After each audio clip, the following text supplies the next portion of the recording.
Assalamualaikum warahmatullahi wabarakatuh.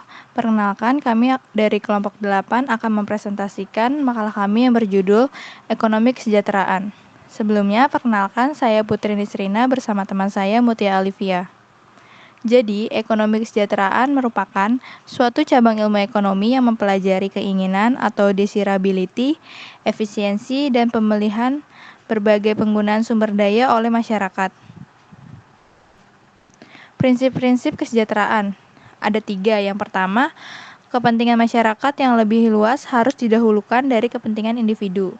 Yang kedua, melepas kesulitan harus diprioritaskan dibanding memberi manfaat.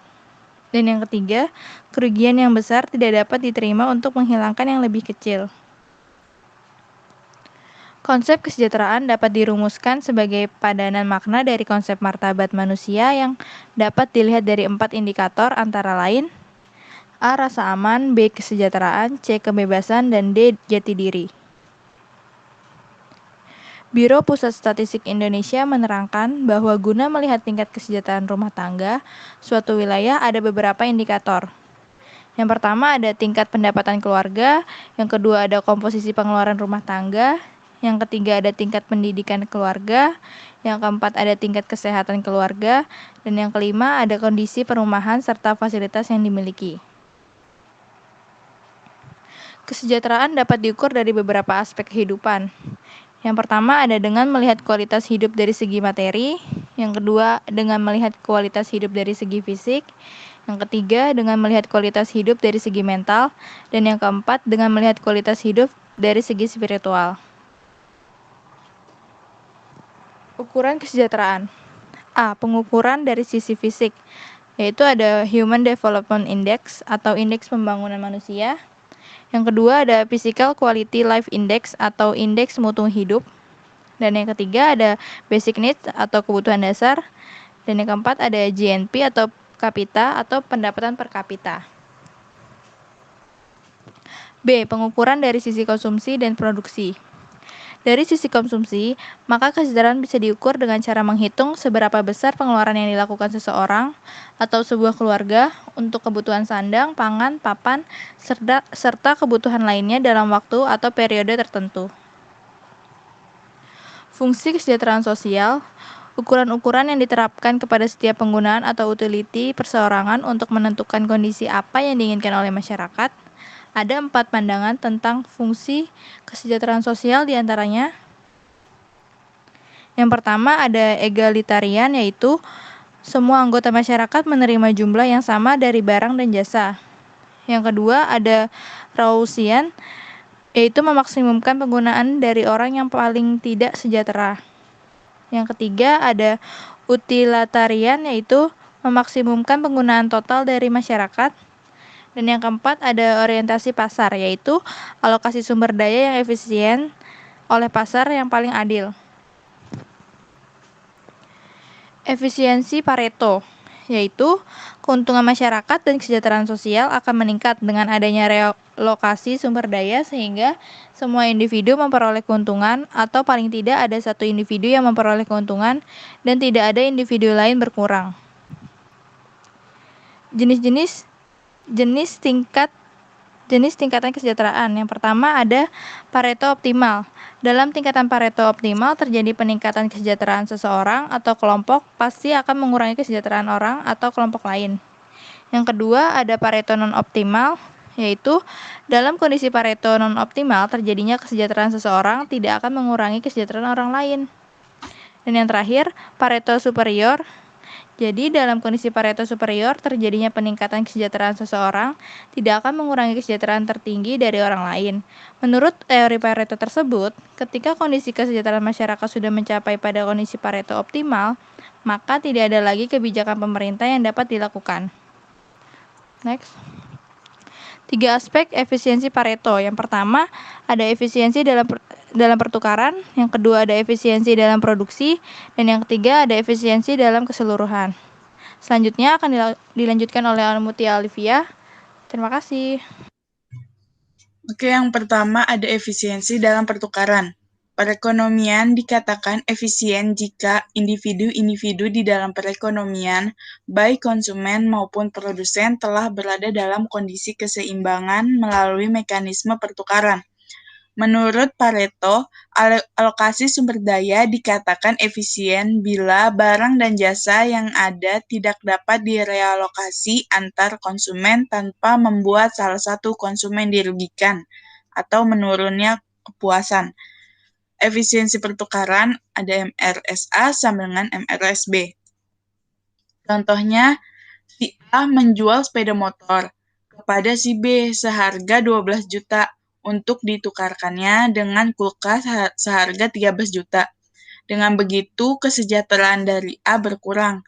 Maka di sini terdapat kegagalan dalam efisiensi pertukaran. Ini adalah kurva dari efisiensi pertukaran. Efisiensi pertukaran diilustrasikan pada gambar bahwa OA dan OB merupakan konsumsi pelaku X dengan 2 orang, sedangkan OA aksen dan OB aksen merupakan konsumsi pelaku Y dengan 2 orang. Pareto efisien merupakan tangan dari kurva indifferent E, di mana marginal rate of substitution atau MRS dari kedua barang A dan B sama. Ini adalah penjelasan dari kurva pertukaran sebelumnya. Yang kedua ada efisiensi dalam produksi, yaitu apabila suatu masyarakat dalam melakukan alokasi sumber-sumber produksi tidak terdapat barang yang diproduksi tanpa keharusan untuk mengurangi produksi pada barang yang lainnya. Produksi dikatakan efisien bila penggunaan faktor produksi maupun penjualan output sudah efisien. Ini adalah kurva efisiensi produksi. Pada awalnya, titik A merupakan alokasi faktor produksi. Realokasi masih dapat dilakukan.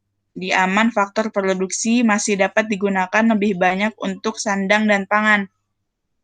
Titik B, C, dan D merupakan alokasi yang efisien dalam tiku kontrak produksi.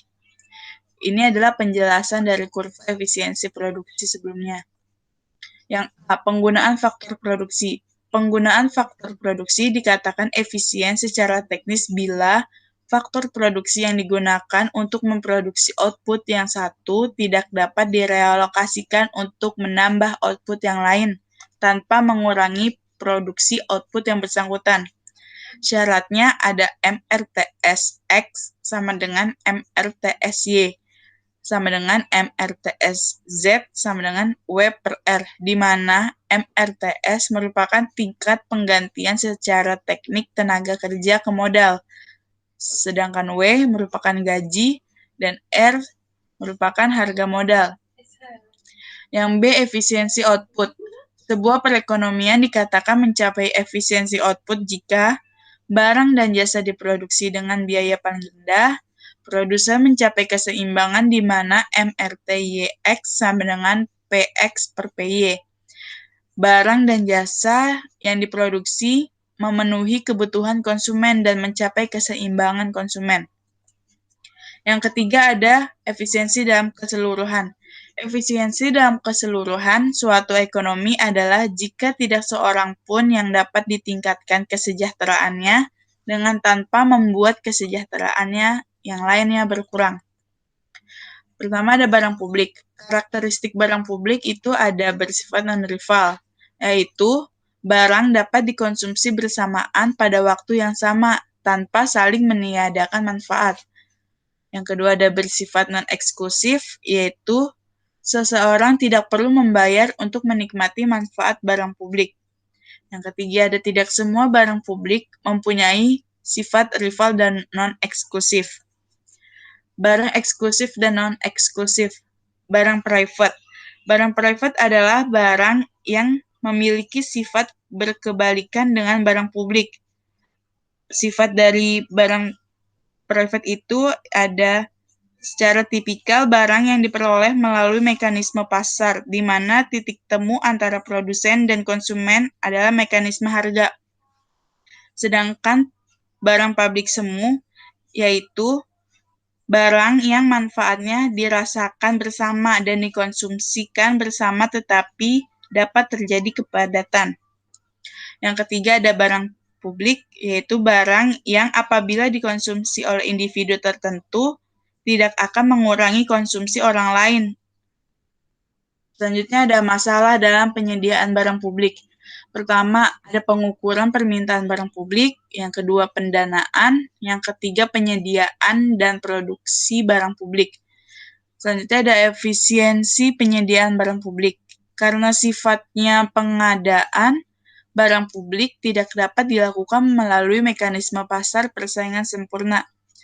Kedua, ada penyediaan barang publik dapat efisien bila diketahui permintaan dan penawarannya. Sekian dari kelompok 8. Apabila ada kata-kata yang kurang, mohon dimaafkan. Wassalamualaikum warahmatullahi wabarakatuh.